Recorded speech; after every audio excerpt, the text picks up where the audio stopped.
AJ ನ್ಯೂಸ್ಗೆ ಸ್ವಾಗತ. ಮದುವೆ ಮಂಟಪದಿಂದ ಫೋಟೋಗ್ರಾಫರ್ ಉಮೇಶ್ ಹೊಸೂರು ಎಂಬಾತನನ್ನ ಅಪಹರಣ ಮಾಡಿದ ಪ್ರಕರಣಕ್ಕೆ ಸಂಬಂಧಪಟ್ಟಂತೆ 8 ಜನರನ್ನ ಬಂಧಿಸಲಾಗಿದೆ ಎಂದು ನಗರ ಪೊಲೀಸ್ ಆಯುಕ್ತ ಯಡಾ ಮಾರ್ಟಿನ್ ಮಾರ್ಬನಾಂಗ್ ಹೇಳಿದ್ದಾರೆ. ಮಂಗಳವಾರ ಸಂಜೆ ಬೆಳಗಾವಿಯಲ್ಲಿ ಮಾತನಾಡಿದರು.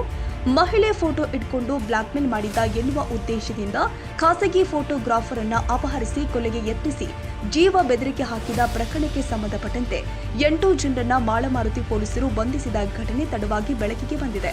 ಫೋಟೋಗ್ರಾಫರ್ನನ್ನ ಅಪಹರಿಸಿ ಹಲ್ಲೆಗೈದು ಜೀವ ಬೆದರಿಕೆ ಹಾಕಿದ್ದ 8 ಜನ ಆರೋಪಿಗಳನ್ನ ಪೊಲೀಸರು ನ್ಯಾಯಾಂಗ ಬಂಧನಕ್ಕೆ ಒಪ್ಪಿಸಿದ್ದಾರೆ. ಒಂದು ಕಿಡ್ನಾಪಿಂಗ್ ಕೇಸ್ ರಿಜಿಸ್ಟರ್ ಆಗಿದೆ. ಇದರಲ್ಲಿ ಒಬ್ಬರು ಉಮೇಶ್ ಬಸಪ್ಪ ಹೊಸೂರ್ ಅಂತ ಕಂಪ್ಲೇನೆಂಟ್ ಇದ್ದಾರೆ. ಅವ್ರ ಕಂಪ್ಲೇಂಟ್ ಪ್ರಕಾರ ಅವ್ರಿಗೆ 22 ನವೆಂಬರ್ ತಿಂಗಳಲ್ಲಿ ಅವರು KPTCL ಹತ್ತಿರ ಇದ್ದಾಗ ಅವರಿಗೆ ಸಾಕಷ್ಟು ಆರೋಪಿಗಳಿಂದ ಕಿಡ್ನಾಪಿಂಗ್ ಆಗಿದೆ. ಆ ಕಡೆ ಬೈಲಂಗಲ್ಗೆ ಕರ್ಕೊಂಡು ಹೋದರು. ಅಲ್ಲೇ ಮತ್ತು ಅವ್ರ ಮೇಲೆ ಅಸಾಲ್ಟ್ ಮಾಡಿದ್ದಾರೆ. ಸೊ ಅದೇ ನಂತರ ಅವರು ಮತ್ತೆ ಎಸ್ಕೇಪ್ ಮಾಡಿಕೊಂಡು ಅವರು ಬೈಲಂಗಲ್ ಪೊಲೀಸ್ ಸ್ಟೇಷನ್ಗೆ ಅವರು ಹೋಗಿದ್ದಾರೆ. ಬೈಲಂಗಲ್ ಪೊಲೀಸ್ ಸ್ಟೇಷನ್ ನಮಗೆ ರಿಫರ್ ಮಾಡಿದ್ದಾರೆ, ಯಾಕಂದರೆ ಇದು ಅಫೆನ್ಸ್ ಇದು ನಮ್ಮ ಲಿಮಿಟ್ಸ್ನ ಶುರು ಆಗಿದೆ. ಸೊ ನಾವು ಕೂಡ ಅವರ ಕಂಪ್ಲೇಂಟ್ ತೊಗೊಂಡು ಈಗ ಮಾಲ್ಮೂರ್ತಿ ಸ್ಟೇಷನಲ್ಲಿ ಒಂದು ಕಿಡ್ನಾಪಿಂಗ್ ಕೇಸ್ ರಿಜಿಸ್ಟರ್ ಆಗಿದೆ, ಕ್ರೈಮ್ ನಂಬರ್ 205/24. ಸೊ ಆ ಪ್ರಕಾರ ನಾವು ಈಗ ಆರೋಪಿಗಳು ನಾವು ಅರೆಸ್ಟ್ ಮಾಡಿದ್ವಿ. ಈಗ ಅವರು ಎಲ್ಲ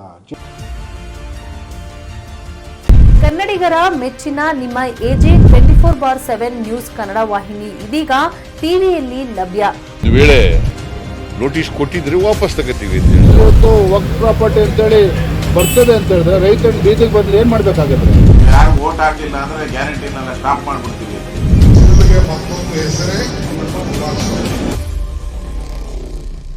ಕರ್ನಾಟಕ ಮತ್ತು ದೇಶ ವಿದೇಶ 360 ಡಿಗ್ರಿ ಸುದ್ದಿ ಹಾಗೂ ಉತ್ತರ ಕರ್ನಾಟಕ ಬೆಳಗಾವಿ, ಬಾಗಲಕೋಟೆ, ಧಾರವಾಡ, ಹಾವೇರಿ, ಗದಗ, ಬಿಜಾಪುರ ಜಿಲ್ಲೆಯ ಕ್ಷಣ ಕ್ಷಣದ ವಿವರವನ್ನ ಪಡೆಯುವುದಕ್ಕೆ ಎಜೆ 24/7 ನ್ಯೂಸ್ ಕನ್ನಡ ವಾಹಿನಿಯನ್ನ ಲೈಕ್ ಮಾಡಿ, ವಿಡಿಯೋಗಳನ್ನ ಶೇರ್ ಮಾಡಿ, ಕಮೆಂಟ್ ಮಾಡುವ ಮೂಲಕ ನಮ್ಮ ವಾಹಿನಿಗೆ ಸಹಕಾರ ನೀಡಿ ಮತ್ತು ಚಾನೆಲ್ ಅನ್ನ ಸಬ್ಸ್ಕ್ರೈಬ್ ಮಾಡಿ.